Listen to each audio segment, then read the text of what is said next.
Movie शुरू होती है और हमें बताया जाता है कि शहर में रेज नाम का वायरस पूरी तरह से फैल गया है, जिसकी वजह से लोग ज़ॉम्बीज़ में बदल रहे हैं और वहाँ के लोगों को मार कर खा रहे थे, काफी दर्दनाक तरह से। इसके बाद हमें एक घर को दिखाया जाता है जिस घर में 6 लोग थे और ये सभी के सभी ज़ॉम्बीज़ के वायरस से बचे हुए थे। उन सभी लोगों में एक आदमी डॉन, उसके साथ उसकी वाइफ एलिस, बूढ़ा कपल और 2 लोग और भी थे। एलिस इस घर में बचे हुए सामान से कुछ खाना बना रही थी। डॉन बाहर के हालातों को देखकर काफी परेशान था क्योंकि वो अपने बच्चों को स्कूल ट्रिप पर फ्रांस भेजा हुआ था। दरअसल ये वायरस इसी शहर यानी ब्रिटेन में ही फैला हुआ था और यही वजह होती है कि डॉन के बच्चे इस वायरस से सुरक्षित थे। यहाँ पर हम देखते हैं कि सभी लोग एक साथ बैठकर डिनर करने लगते हैं। उनके घर में काफी अंधेरा था। यहाँ पर एक बात बहुत अजीब भी होती है कि सभी लोग आपस में बात तक नहीं कर रहे थे और न ही किसी किस्म का शोर था कि तभी अचानक से कोई उनके दरवाजे पर आकर जोर जोर से मारने लगता है।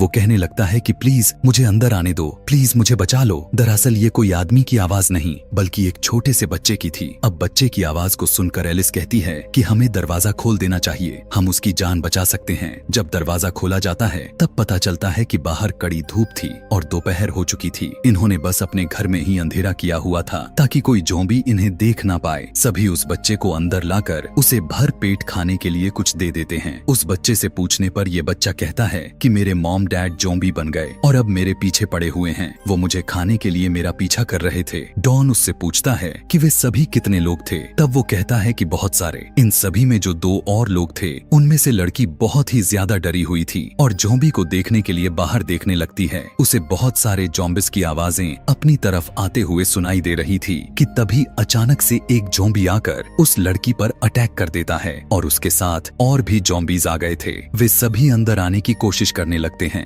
एलिस उस बच्ची को बचाकर ऊपर की तरफ जा रही थी। डॉन भी उसके पीछे आता है। डॉन एलिस को इस बच्चे को छोड़ने को कहता है ताकि वो आसानी से भाग सके, लेकिन वो डॉन की बात बिल्कुल भी नहीं सुनती। उधर बूढ़ा कपल बाहर एक और घर में छुप गए थे, लेकिन वो भी ज़ॉम्बीज़ से बच नहीं पाते और वो दोनों उनके शिकार हो जाते हैं। जिसके बाद अब जिस कमरे में एलिस उस बच्चे के साथ थी उधर भी बहुत सारे ज़ॉम्बीज़ आ गए थे। उधर से डॉन भी चिल्लाते हुए एलिस को अपने तरफ बुला रहा था, लेकिन वहाँ इतना ज्यादा ज़ॉम्बीज़ थे कि वे सभी उनका मुकाबला नहीं कर पाती। यह देखकर डॉन भी अपना दरवाजा बंद कर लेता है। एलिस उसे बार बार आवाजें देकर डॉन को बुला रही थी, डॉन मेरी मदद करो, लेकिन दरवाजे को बंद करके विंडो से कूदकर भाग गया था। उसके पीछे और भी बहुत से ज़ॉम्बीज़ पड़े हुए थे जो भूखे उसके तरफ भाग रहे थे। हम एलिस को देखते हैं जिसकी आवाजें मदद के लिए अब आना बंद हो चुकी थी। डॉन बहुत ही शर्मिंदगी के साथ रोता हुआ भाग रहा था। वो सोच रहा था कि उसने अपनी बीवी एलिस को छोड़ दिया, उसकी मदद तक नहीं की। आगे जाने पर उसे वही लड़का मिलता है जो उसके घर रह रहा था। वो नाव को चलाते हुए घबराकर पानी में ही गिर जाता है। उस लड़के को भी ज़ॉम्बीज़ ने पकड़ लिया था और काफी बुरी तरह से काट कर मार देते हैं। अब डॉन अकेला ही बचा हुआ था जो उस नाव में बैठकर जा रहा था और ज़ॉम्बी से उसका छुटकारा आखिरकार मिल ही जाता है। यहाँ से हमें यह कहानी 1 साल बाद की दिखाई जाती है, जिसमें बताया जाता है कि अब ज़ॉम्बीज़ धीरे धीरे शहर से खत्म हो रहे हैं। इस शहर में अब आर्मी फोर्स का कब्जा हो चुका था और ये सभी के सभी इन सारे मामले को कंट्रोल करने की कोशिश कर रहे थे। वहीं पर हमें एक सार्जेंट डॉयल को दिखाया जाता है जो कि स्नाइपर के टीम में था, ताकि जैसे ही उन्हें ज़ॉम्बीज़ दिखे उसे निशाना लगाकर मारना था और उनको भी आर्मी वाले ने बचाया हुआ था। इसी तरह से 6 महीने और भी गुजर गए थे और ज़ॉम्बीज़ भी ना के बराबर हो चुके थे। कहीं कहीं पर थे जो गलती से बच गए थे। इसी के साथ हमें एक डॉक्टर भी दिखाई जाती है जो इस वायरस पर रिसर्च कर रही थी। अब जितने भी लोग दूसरे शहरों में फंसे हुए थे उन्हें दोबारा से अपने अपने घरों में लाने के लिए आर्मी अपना प्रोग्राम शुरू कर देती है, मगर अभी भी सभी को सेफ जोन में ही रहना था, न कि अपने घरों में। और ये सब मामला अमेरिका यूएस फोर्स के निगरानी में था। अभी तक तकरीबन 100 लोग अपने इस शहर ब्रिटेन में आ चुके थे। उनमें से डॉन के बच्चे भी थे। डॉक्टर जब बच्चों को आता हुआ देखती है तब वो काफी ज्यादा परेशान हो जाती है, क्योंकि वो सोच रही थी कि आखिर कैसे इन सभी बच्चों को संभाला जाएगा। इसी के साथ डॉक्टर डॉन के बेटे का एक टेस्ट करती है, जिसमें वो देखती है कि उसकी आंखें तो 2 कलर की थीं, यानी कि उसकी एक का कलर कुछ और, दूसरा कुछ और था। डॉक्टर उससे पूछने लगती है कि क्या तुम्हारी फैमिली में भी किसी और की भी आंखें ऐसी हैं? तब डॉन का बेटा कहता है कि हाँ, मेरे मॉम की हैं, यानी कि एलिस की आंखें भी ठीक ऐसा ही था। डॉन जब अपने बच्चों से मिलता है तो बहुत खुश होता है। दरअसल डॉन यहाँ पर रहकर आर्मी के साथ काम कर रहा था, इसीलिए वो अपने बच्चों को उस जगह पर ले आता है जहाँ पर वो रह रहा था। वो अपने बच्चों को एलिस के साथ हुए घटनाओं के बारे में बताता है। रात के समय सोते वक्त डॉन के बेटे को अपने मॉम की सपने आते हैं। उसे लग रहा था कि वो अपने मॉम का चेहरा भूलता जा रहा है और उसे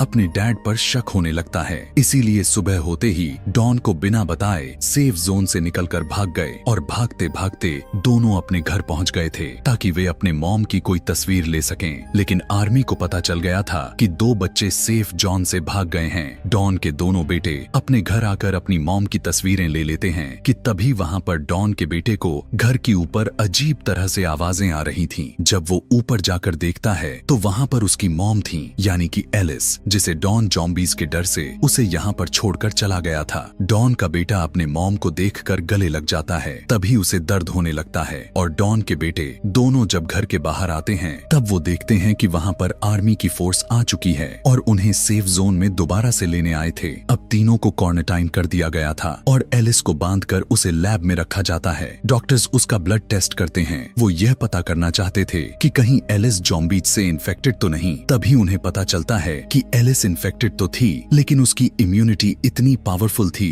कि ज़ॉम्बीज़ का असर उस पर हुआ ही नहीं। इसीलिए वो अभी तक ज़ॉम्बीज़ भी नहीं बनी थी, मगर उसके खून से या फिर दूसरे लोगों से इन्फेक्टेड हो सकते थे, यानी कि कोई भी व्यक्ति अगर उसके पास रहा तो वो ज़ॉम्बी बन जाएगा। इस बात को जानने के बाद डॉक्टर की आर्मी जनरल एलिस को मारने का फैसला करते हैं, क्योंकि उसे ऐसा लग रहा था कि एलिस सबके लिए खतरा हो सकती है ताकि उसकी वजह से कोई नुकसान ना हो। लेकिन डॉक्टर जनरल को बहुत समझाती है कि एलिस की इम्यूनिटी काफी अच्छी है और हम उसके वैक्सीन बना सकते हैं। और जब इन सब के बारे में डॉन को पता चलता है कि एलिस अभी भी जिंदा है, तब वो अपने बच्चों के पास जाता है। लेकिन उसके दोनों बेटे उससे काफी गुस्सा थे। वो उससे कहते हैं कि आप जानते थे कि मॉम जिंदा थी, मगर अब वो ज़ॉम्बी बन गई हैं। डॉन अपने बच्चों के इन सब की बातों को सुनकर बहुत ज्यादा डरा हुआ था, क्योंकि जाहिर था कि बस वही जानता था कि एलिस को उसने ही छोड़कर भागा था। इसलिए रोकर उससे माफी मांगता है। अब जैसे ही वो उसके थोड़ा और करीब जाता है तो वो चीखने लगता है और वो ज़ॉम्बी बनने लगता है। एलिस उसकी इस तरह के हालत को देखकर मदद के लिए चिल्लाने लगती है और अब पूरी तरह से डॉन ज़ॉम्बी में बदल जाता है,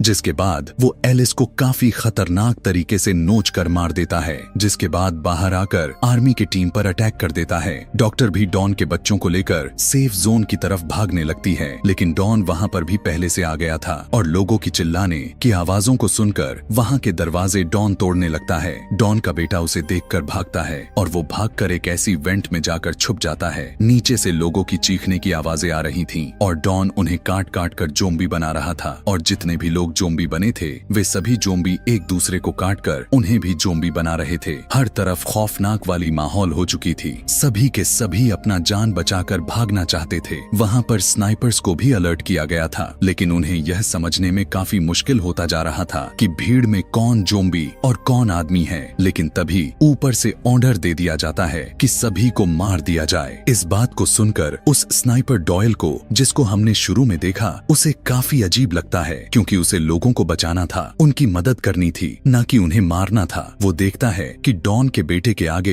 एक ज़ॉम्बी आता है जिसे डॉयल शूट करके मार देता है, पर उसने डॉन की बेटे को नहीं मारा था। इसीलिए वो अपने ड्यूटी को फौरन वहां से छोड़कर चला जाता है। डॉन के बेटे को एक आदमी अपने साथ एक कमरे में लेकर आया था जहां पर बहुत ज्यादा अंधेरा था। वहीं पर उसे अपनी बहन और डॉक्टर मिल जाती है। इनके अलावा यहाँ पर बहुत से लोग भी थे। एक बूढ़ी औरत बाहर का नजारा देखकर बहुत ज्यादा परेशान हो जाती है और कहती है कि आखिर ये सभी लोगों को क्यों मार रहे हैं। तभी यहाँ पर डॉयल आकर सभी लोगों को वहाँ से चलने के लिए कहता है, क्योंकि यहाँ पर रुकना खतरे से खाली नहीं था। वे सभी जब यहाँ से जाने लगते हैं तो इन पर भी आर्मी फायरिंग कर देती है, जिसमें वो बूढ़ी औरत मर गई थी। डॉयल के साथ डॉक्टर और डॉन के बच्चे भी थे कि तभी डॉयल को उसे उसके एक दोस्त का कॉल आता है जो कि आर्मी में था, जिसके पास हेलीकॉप्टर भी था। वो कहने लगता है कि देखो जल्दी करो, क्योंकि कुछ ही वक्त में पूरे शहर को बॉम्ब बॉम्ब से उड़ाने का ऑर्डर दिया गया है। वो उसे अपने जगह की लोकेशन भेजता है। वहाँ पर आने के लिए जल्दी जल्दी में ये सभी एक टनल के रास्ते से बाहर आते हैं, लेकिन इससे पहले एक बहुत बड़ा धमाका हो जाता है। शहर में जितने भी ज़ॉम्बी जो बन चुके थे या फिर जितने भी अभी आदमी ज़ॉम्बी बनने से बचे हुए थे, उन सभी को बॉम्ब से उड़ा दिया गया था। डॉयल डॉक्टर के साथ बच्चों को लेकर वहाँ से भाग रहा था। ये सभी उसके दोस्त के बताए हुए लोकेशन पर आ चुके थे। तभी डॉयल का दोस्त वहाँ उस लोकेशन पर अपना हेलीकॉप्टर लेकर आ जाता है। वो डॉयल को बताता है कि तुम्हारे पीछे कुछ बचे हुए ज़ॉम्बी आ रहे हैं। यह सुनकर डॉयल डॉक्टर और बच्चों को छुप जाने को कहने लगता है, लेकिन यहाँ पर एकदम से तख्त ही पलट जाता है। डॉयल का दोस्त उससे कहता है, देखो मुझे सिर्फ तुम्हें लेकर जाने को कहा गया था ना। अगर मैं किसी बचे हुए सिविलियन शहर के लोगों को बचाकर ले जाता हूँ तो आर्मी वाले मुझे भी मार डालेंगे। लेकिन डॉयल उन्हें यहाँ से छोड़कर उसके साथ नहीं जाता। वो सभी की मदद करना चाहता था, इसीलिए वो अकेला ही उसे वहाँ से भेज देता है। लेकिन तभी इनके पीछे बहुत सारे ज़ॉम्बी पड़ जाते हैं। ये भागकर शहर की तरफ आ जाते हैं, लेकिन शहर में आर्मी ने ज़ॉम्बीज को मारने के लिए जहरीली गैस छोड़ी हुई थी, जिस वजह से वहाँ पर आम इंसान सांस नहीं ले सकता था। उससे बचने के लिए सभी के सभी एक वैन में जाकर छुप जाते हैं और सारे ज़ॉम्बीज इनके गाड़ी के आसपास आकर इन पर हमला करने लगे थे,